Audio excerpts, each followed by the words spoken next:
नमस्कार मित्रांनो, आज आपण व्हिडिओमध्ये शनिवारवाडा बघणार आहोत. शनिवारवाड्याचे बांधकाम, शनिवारवाडा कधी बांधला गेला, कोणी बांधला ह्या विषयावर चर्चा करणार आहोत. वाड्याची माहिती, तर आम्ही शनिवारवाड्याची महत्त्वाची माहिती देखील बघणार आहोत. तिकीट दर, या वाड्यात प्रवेशासाठी तिकीट किती लागते हे देखील पाहूयात. खाण्यासाठी ठिकाणे, तुम्हाला येथे खाण्यासाठी कोणती ठिकाणे मिळतील याचे तसं दर काय आहेत हे आपण पाहूयात.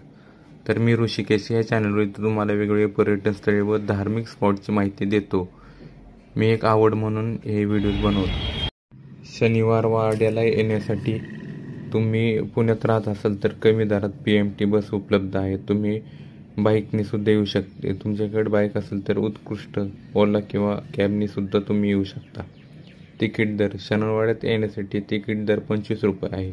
तुम्ही ते ऑनलाईन काढू शकता. तुम्ही जेव्हा वाड्यात येणार तेव्हा तुम्हाला जो मुख्य दरवाजा लागत तो दिल्ली दरवाजा आहे.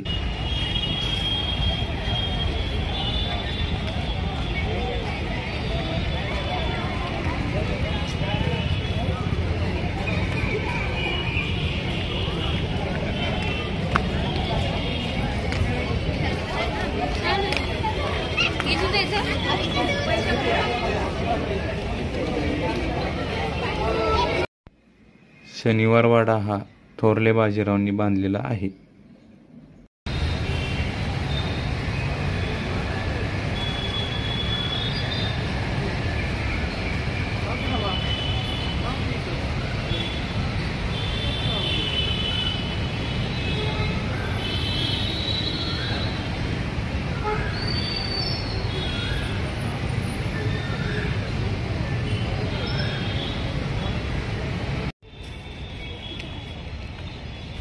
वाड्याचा इतिहास, शनिवारवाडा 22 जानेवारी 1732 रोजी बांधला गेला.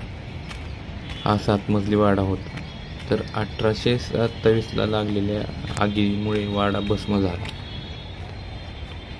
शनिवारवाड्यात 4 प्रकारचे दरवाजे आहेत. एक खिडकी दरवाजा, एक दुसरा म्हणजे गणेश दरवाजा, तिसरा म्हणजे मस्तानी दरवाजा, चौथा म्हणजे नारायण दरवाजा. नारायण दरवाजामध्ये काका मला वाचवा या आवाजाचा साक्षीदार आहे.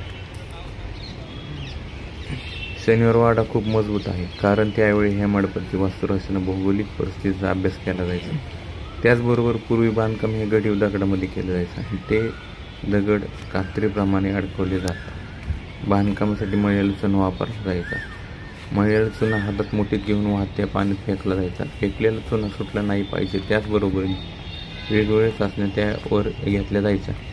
प्रामाणिक कामगार आणि कौशल्यपूर्ण बांधकाम यामुळे हे बांधकाम टिकलं जायचं.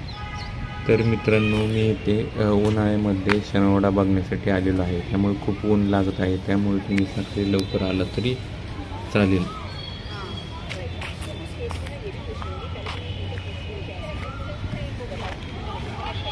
बाहेर रोडवर खूप गर्दी आहे, त्यामुळे माणूस वैतागून जातो. एवढ्या जवळ आले की गणपती दर्शन घेऊन जावा. खाण्यासाठी, येथे खाण्यासाठी रोडवर हायजीन असे मिळत नाही. जास्त भूक लागली असेल तर वडापाव. पुण्याची तर फेमस मिसळ आहे. मिसळचा सुद्धा आस्वाद घेऊ शकता.